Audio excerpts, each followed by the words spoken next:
On this episode of the Turnbuckle, Logan Paul renews his contract with WWE, Bayley returns as Damage Control's implosion is teased on Raw, and Dax Harwood says that CM Punk and FTR versus the Elite at Wembley Stadium is going to launch AEW to the next level. Folks, we're reading your favorite wrestling moves and wrestling news because it's time for the Turnbuckle.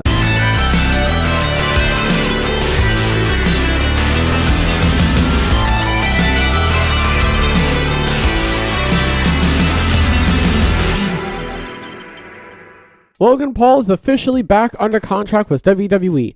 Paul sent out a social media post on Monday revealing that he's renewed his WWE contract. His previous contract with the company expired on April 1st after Paul's match against Seth Rollins at WrestleMania 39, Night 1. In an interview prior to WrestleMania, Paul told Ariel Helwani that he wanted to continue with WWE and expected to renew his contract. Dave Meltzer reported in the most recent edition of Wrestling Observer Newsletter that there was talk Paul had signed a new deal. ESPN notes that Paul's new WWE contract is a multi-year deal.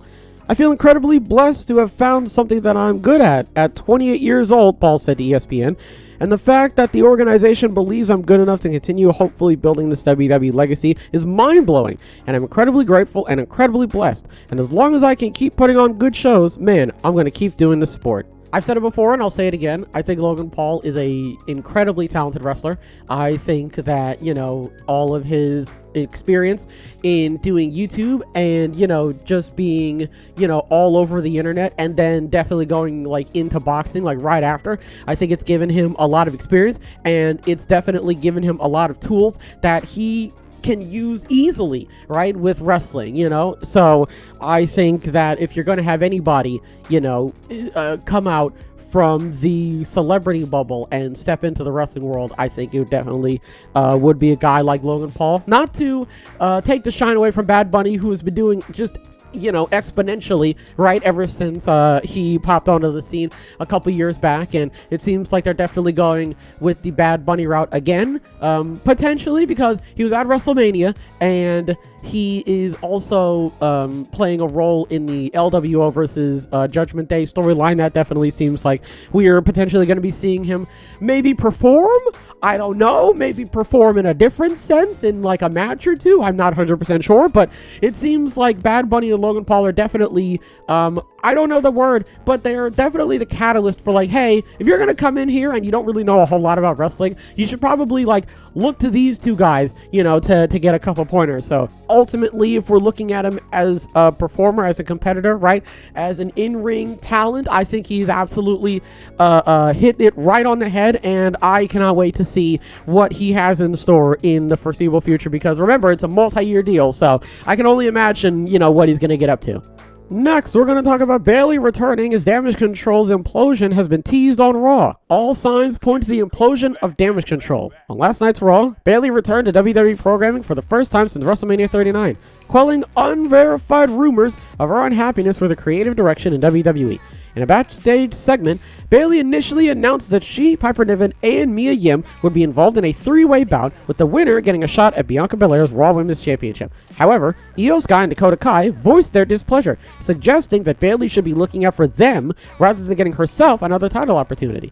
This led to Bayley convincing Adam Pearce to have Sky take her spot in the match. Later in the night, after Sky became the #1 contender to Belair's title, Bayley appeared less than enthused about her stablemate's victory, breaking out a slow golf clap rather than celebrating emphatically. Furthermore, Bayley was reluctant to lift Io's hand after the match, which seemed to further hint at the inevitable. After the show went off the air, Damage Control appeared on Raw Talk to address the biggest victory of Io's main roster career.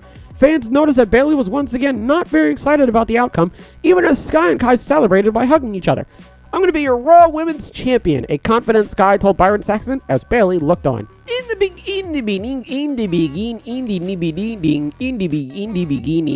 beginning of this whole Damage Control implosion storyline, right? Initially, I heard it when they were like, "Oh yeah, Vince is the one who was like, oh, I don't want Damage Control to be together. And immediately I was like, no. Like, I was so worried because I thought that this was going to fall apart in like the worst way. You know, when there's like, you know, when you do, yeah, you know, when you do demolition, you know, because you're a demolitions expert. You know, when you do demolition, right? And it's like a controlled explosion because you want the building to fall in a certain way. And like a charge doesn't go off, right, when it's supposed to, so the building like falls improperly and it falls on something, right? I thought that that's what was going to happen. I was so worried that Vince McMahon was just going to just rip it up, right, and not do it properly. And Bayley was going to be like, oh, this is stupid. And, you know, she was going to like do it like the wrong way. Because there's definitely a wrong way it could have happened. But now that I'm seeing that the seeds are being planted, I think that this is going to go in a different way. Now, granted, right, this is the beginning, right? This is the beginning. So I can't really sit here and be like, oh, you know, this is how it's going to go. And, oh, I can't wait to see how this is going to go. But the fact that they're planting the seeds, right, and they're not necessarily giving too much away immediately. Like, I don't know, in kayfabe, you can kind of understand that Bayley's a little bit miffed about it. Like, she wants to be happy, but at the end of the day, she's like, that could've, should've, would've been me, right? So, like, you can low-key understand her gripes, right, her reservations with the entire situation. But at the same time, if you look further inward, it's like this is a very good, like, start for their motivation for Damage Control to slowly implode. If you're going to have damage, if you're going to have any stable slowly deteriorate, this is the way that you need to do it. You can't have mans just wake up and be like, actually, you know what, I'm done, and it's just smack somebody in the back of the head. Like, I like that the motivation is there. It's not like it's being like dripped through the faucet. It's not just like, you know, just the immediate rush and then it cuts off again. So if there's any way that you're going to do it, this is probably the best way to go. So listen, all right, again, like I said, if you're going to split up Damage Control, fine, right? I don't really have a say in it, right? So if you're going to do it, then this is a pretty decent way to be doing it. Finally, we're going to be talking about Dax Harwood saying CM Punk and FTR versus the Elite at Wembley Stadium could launch AEW to the next level. Dax Harwood has a dream match in mind for AEW All In for Wembley Stadium. Harwood and Cash Wheeler told Uproxx recently that if the promotion wants to sell 50,000 tickets to the show, then CM Punk and FTR versus the Elite should be on the marquee. Wheeler said, I love that we're going to Wembley because even if it's not completely to the brim full, 50, 60, 70,000, whatever it ends up being, that's huge for this company. As a company that's only a couple years into its existence, you can't play it safe all the time. The roster right now is so deep, why not go for it? CM Punk and FTR versus the Elite, he said, that's gotta be it, right? If you want to sell 50,000 tickets and take this company to the next level, that's it. That's me dreaming. That's the dream match. That six-man tag at Wembley Stadium could help launch AEW to the next level. Dave Meltzer reported last month that Tony Khan made the decision to bring Punk back and a plan on reconciliation was agreed upon. However, it is unknown if Punk's Instagram comments that were critical of his program with Jon Moxley caused any changes to these plans. Punk has been out of action with a torn tricep since All Out last September. Wheeler added the conversations we have with Tony, the relationship we have with Tony compared to Triple H or Vince. We get along well with both those guys over there. Vince, to our faces anyway, was always very respectful, respected our work. Same with Hunter, but with Tony, I feel like we can have open, honest discussions with him about how we feel, where we think we need to change something or pivot, and I know that he's receptive to it. So the general consensus, right, that FTR are essentially hitching their wagon to, is that Tony Khan is more like, I don't want to say lenient, because that makes it sound like he's a doormat, but for lack of a better term, right, no, he's more open, he's more receptive, like they said, right? And listen, okay, I'm not Tony Khan, so I don't necessarily know how Tony Khan feels about this whole situation, right? I don't want to sit here and say, oh, Tony Khan is fine with this, or he's fine with that, or he's not fine with this, or he's not fine with that. I don't actually know. I can't really sit here and say one thing over the other. But it sounds like FTR, first of all, it sounds like FTR can just go into Tony Khan. Can just go into Tony Khan's office and just go in there and be like, you want CM Punk. These are not the drones you're looking for. And Tony Khan would be like, yeah, fair enough. Ultimately, man, it really depends on what Tony Khan wants to do. That's all it is. It's the same thing with Brian Cage. It's the same thing with, my God, I forgot his name. I forget. I was literally talking about him yesterday. I forget his name. You get the point, though, right? Is that it's not up to the crowd. It's not up to FTR, which I love that it almost sounds like I don't think that this is what FTR is saying, but it almost sounds like FTR is talking as though, oh, we can just tell Tony Khan to bring CM Punk back and he'll do it because he loves us. Like, I don't think that that's exactly what they're saying, but it's giving that.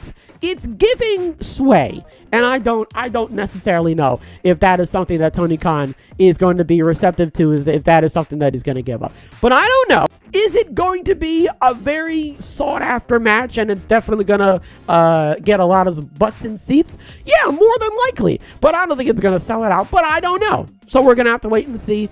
And when I say that, I mean we're genuinely going to have to wait and see what Tony Khan even says about the entire thing from start to finish. What are we talking about? Logan Paul renewed his contract. That's good. I think he's incredible. Okay, I think he's an incredible performer. I think he's very talented on the mic. I think he's just unmatched. Well, no, he's pretty matched in the ring. But the point I'm trying to make is that I think that this is a very good get, and I'm very curious to see if he's going to be on the Backlash card. If he is, man, that is some confidence that they have in him, and rightfully so, okay, rightfully so.